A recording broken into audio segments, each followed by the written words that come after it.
तो इस वीडियो के अंदर हम जानेंगे आरसीसी कॉलम, जो कॉलम के अंदर जो रेनफोर्समेंट दिया जाता है उसके अंदर जो मिस्टेक्स होती हैं वो कौन कौन सी होती है जिस पर हम ध्यान नहीं देते हैं। अगर वो मिस्टेक्स होती हैं तो वो कॉलम, जो आपका स्ट्रक्चर है, आपका जो बिल्डिंग है, आपका जो घर है, वो फ्यूचर में फेल होना स्टार्ट हो जाएगा। ठीक है, अगर कॉलम ही मजबूत नहीं होंगे तो आपका स्ट्रक्चर बेकार रहेगा। जैसे कि एक पेड़ के लिए एक तना, जो आपका तना होता है, अगर वो तना सही नहीं होगा तो वो पेड़ भी बेकार रहता है। तो इसी बेस पे हमारा जो रहता है कि कॉलम के अंदर कौन कौन सी जो मिस्टेक्स होती हैं, कौन कौन सी गलतियाँ होती है जिनको हम ध्यान नहीं देते हैं और फ्यूचर में वो मिस्टेक हो जाती है। तो सबसे पहले देख लेते हैं सेंट्रल लाइन। तो central line and column displacement अगर क्या होता है, जैसे कि आपका ये कॉलम होता है, आपका ये प्लॉट एरिया है, तो यहाँ पे आपका कॉलम पोजीशन है। ठीक है, इधर आपका कॉलम पोजीशन है, ये वाली कॉलम पोजीशन है। जब आप कॉलम तो कास्टिंग कर दोगे, ठीक है, कॉलम कास्टिंग कर लोगे, पर लेकिन जब आप इसके अंदर आप उस पर आओगे, आप कॉलम बीम के ऊपर आओगे, जब आप सेटरिंग करवाओगे, स्लैब की सेटरिंग करवाओगे, तो वहाँ पे आपने देखा होगा जब ये साइड में सेटरिंग करवाओगे, ये वाला जो कॉलम है ये बिल्कुल एक दूसरे के सामने बिल्कुल पैरेलल आना चाहिए, एक दूसरे के सामने आने चाहिए। बट लेकिन वो क्या होता है, कॉलम लेआउट की वजह से ये कॉलम डिस्प्लेसमेंट हो जाता है, मतलब कॉलम आपका यहाँ पे चले जाता है।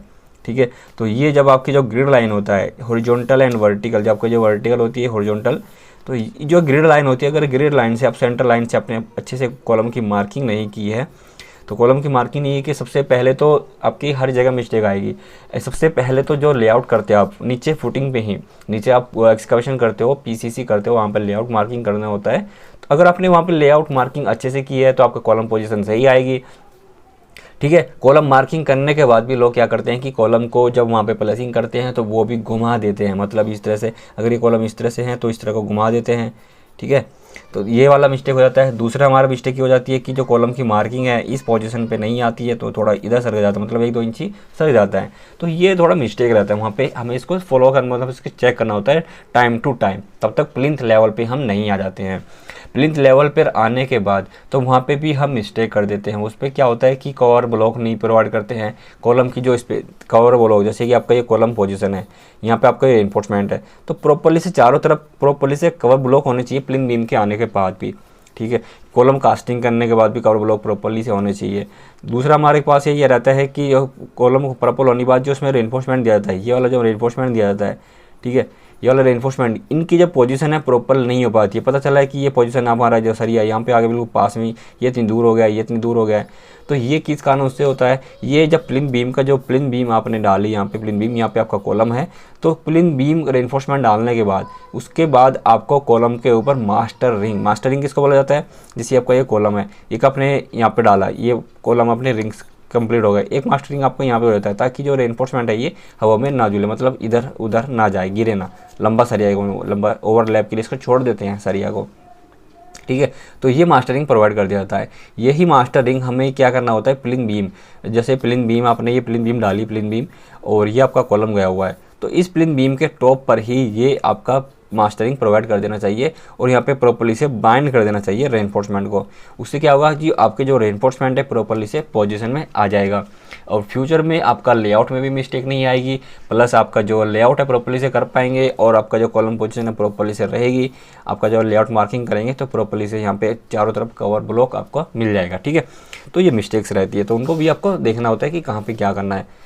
तो सेंटर लाइन आपको क्लियर हो गया कि ये सेंटर लाइन है, तो सेंटर लाइन पे ही होना चाहिए, कॉलम की पोजीशन जहाँ पे है वहाँ पे रहनी चाहिए। ये तो कॉलम पोजीशन होगी सेंटर लाइन।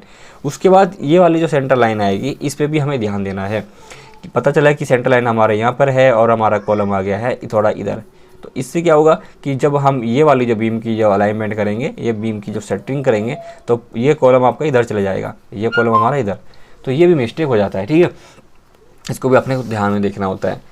और दूसरा आपने देखा होगा जो सेंटर लाइन होता है इसमें हमारा इस तरह से दिया जाता है कॉलम को, मतलब 115 इधर, 115 इधर, 230 इधर, तो उसमें कुछ इस तरह से दिया जाता है। तो ये भी इसमें भी काफ़ी लोग मिस्टेक कर देते हैं कि 115 इधर दिया हुआ, 115 इधर दिया हुआ, 115 इधर दिया हुआ है।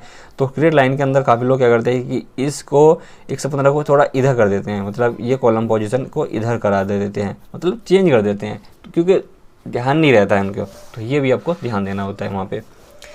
दूसरा हमारा क्लियर कवर, जैसे कि मैंने आपको बताया कि क्लियर कवर हमें कहाँ पे प्रोवाइड करना चाहिए, प्लिंथ बीम के ऊपर। जैसे आप स्लैब कास्टिंग करते हो, स्लैब के ऊपर भी एक मास्टरिंग देना चाहिए, वहाँ पे एक मास्टरिंग नीचे दे दीजिए और एक मास्टरिंग ऊपर दे दीजिए। ताकि जो कॉलम के है हवा में इधर उधर ना जाएं, और ताकि जो अगर कॉलम पोजीशन जैसे कि आपका ये रेनफोर्समेंट है चकोर, आपका जो कॉलम पोजीशन है प्रॉपर्ली से जो डिस्टेंस है ये आपका बना रहेगा और आपका आसानी से लेआउट आसानी से कर पाएंगे, लेआउट में मिस्टेक नहीं आएगी। थर्ड पॉइंट हमारा कॉलम लेआउट मिस्टेक। तो कॉलम का लेआउट जैसे मैंने आपको बताया कि ये कॉलम का जो पोजीशन रहती है इसमें भी काफ़ी लोग क्या करते हैं कि कॉलम का लेआउट मिस्टेक कर देते हैं। अगर आपकी राउट फाउंडेशन है या फिर आपका आइसोलेटेड फुटिंग है तो वहाँ पे प्रॉपर्ली से जो बुर्जी बना जाती है, मैंने काफ़ी वीडियो बना भी चुका हूँ मैं लेआउट के ऊपर, आप उनको देख लेंगे तो आप लेआउट सीख जाएंगे आसानी से। बहुत ही आसान तरीके से मैंने लेआउट के बारे में बता दिया है कि आपको अब लेआउट कैसे करना है। तो ये बुर्जी क्यों बनाई जाती है? ये बुर्जी बनाई जाती है आपको रेफरेंस पॉइंट के लिए। ये आपका रेफरेंस पॉइंट, जैसे ग्रिड लाइन है, इस ग्रिड लाइन का रेफरेंस पॉइंट हमारा यहाँ पे दे दिया जाता है। इस ग्रिड का रेफरेंस पॉइंट यहाँ पे वो पहले ही बना दिया जाता है, खुदाई से पहले, जो मिट्टी की फुटिंग की खुदाई है उसी से पहले बना दिया जाता है। अब इन 4 बुर्जी से आपका काम चल जाएगा, बट लेकिन आप बनाना चाहते हो कि फॉर और आसानी के लिए तो ये सेंटर लाइन है तो इसके सामने भी आप यहाँ पे बना सकते हो ग्रिड लाइन, ये रेफरेंस पॉइंट। जब भी आपका एक्सकवेशन हो जाएगा तो एक्सकवेशन के बाद इस वाले सेंटर लाइन पे आपको धागा पकड़ना है, इस वाली बुर्जी पे आपको धागा पकड़ना है और आसानी से यहाँ पे पॉइंट गिरा देना है। यहाँ पे पॉइंट गिर जाएगा, पॉइंट गिर जाएगा, ऐसे ही बुर्जी से आपको सीधा धागा पकड़ना है और यहाँ पे एक पॉइंट गिर जाएगा तो ये आपको यहाँ पे सेंटर लाइन मिल जाएगा। और उसके बाद हमें ड्राइंग के अंदर देखना है कि ये लेआउट इधर से कॉलम कितना डिस्टेंस पे है, इस लाइन से इधर डिस्टेंस पे कितना है, तो ये कॉलम पोजीशन हम बना दी जाते हैं। तो अधिक थोड़ा वो सीखने के लिए वीडियो का लिंक डिस्क्रिप्शन से दे दूंगा, लेआउट के लिए पूरी प्लेलिस्ट आपको मिल जाएगी चैनल के अंदर में, तो प्लीज़ चैनल के जो प्लेलिस्ट है उसका लिंक मैं दे देता हूँ, ठीक है। उसके बाद हमारा फोर्थ पॉइंट है हमारा कॉलम जैगल। तो कॉलम जैगल काफ़ी लोग काफ़ी मिस्टेक करते हैं, 1 इंच से ज़्यादा जैगल नहीं होना चाहिए। जैसे कि आपने देखा होगा ओवरलैप जब भी करते हैं, ये ओवरलैपिंग करते हैं, तो ये ओवरलैपिंग करने के टाइम पे ये आपका रेनफोर्समेंट, ये आपका सीधा रेनफोर्समेंट, ये आपका नीचे से रेनफोर्समेंट आया और ये आप जैगल लगा के इस तरह से, जो ये आपका जैगल होता है, जो ये डाया होता है, जितना इसका डाया होता है उतना ही जैगल इसमें लगा दिया जाता है। ये आपका बैंड यहाँ पे हो जाता है, यहाँ पे ओवरलैप, तो ये ओवरलैप हमारी हो जाती है, ठीक है।